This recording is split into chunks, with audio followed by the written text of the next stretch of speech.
Bank Indonesia berupaya mengembangkan transaksi pembayaran elektronik atau layanan non-tunai di sektor keuangan syariah. Pengembangan layanan tersebut diaplikasikan ke pondok pesantren, antara lain untuk pembayaran transaksi dana sosial seperti zakat, infak, sodakoh, dan wakaf.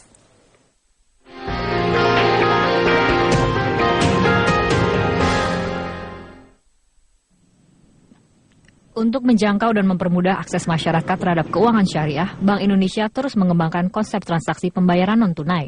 Langkah ini menjadi strategi BI untuk mendongkrak pangsa-pangsa syariah yang saat ini masih di bawah 5%. Deputi Gubernur Bank Indonesia Ronald Waas mengatakan, BI akan memfokuskan strateginya untuk mengembangkan keuangan syariah pada 3 aspek utama.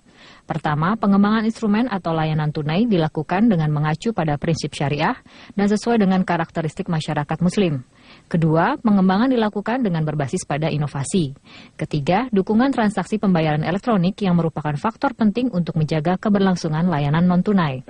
Ronald optimistis perluasan layanan tunai syariah dapat mendorong pengembangan transaksi pembayaran non-tunai secara nasional. Tahun lalu itu targetnya 1,8 kali PDB, transaksi non-tunai, yang betul-betul retail ya. Tahun lalu yang tercapai sekitar 1,6 sekian. Nah tahun ini kita naikkan targetnya 2,4 kali PDB. Tapi memang perlu kita pertimbangkan juga kan ekonomi pertumbuhannya melambat,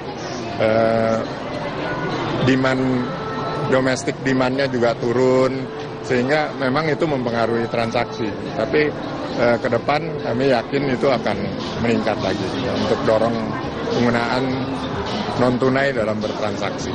Salah satu potensi penggunaan non-tunai dalam konteks keuangan syariah adalah transaksi pembayaran zakat, infak, sodakoh, wakaf atau ziswaf.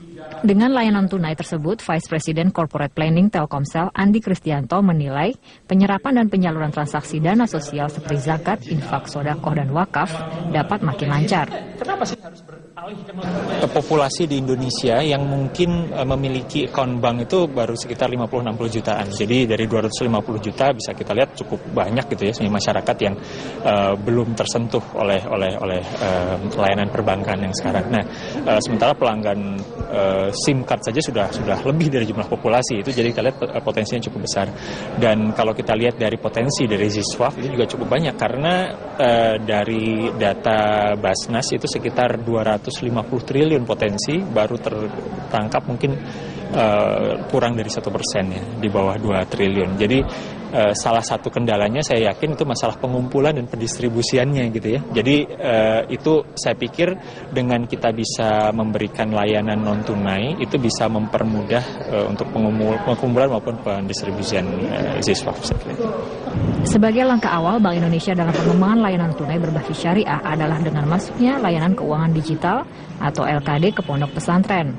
Melalui LKD, Bank Indonesia berinisiatif memfasilitasi sinergi antara pondok pesantren dengan penerbit uang elektronik.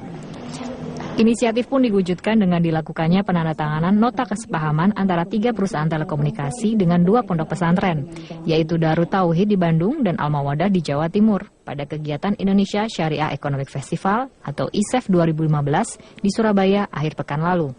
Diharapkan koordinasi antara Bank Indonesia, pemerintah, otoritas terkait, lembaga amil zakat, pondok pesantren, dan pelaku industri sistem pembayaran ini, kesadaran masyarakat untuk menggunakan layanan non-tunai berbasis syariah dalam aktivitas ekonomi terus meningkat.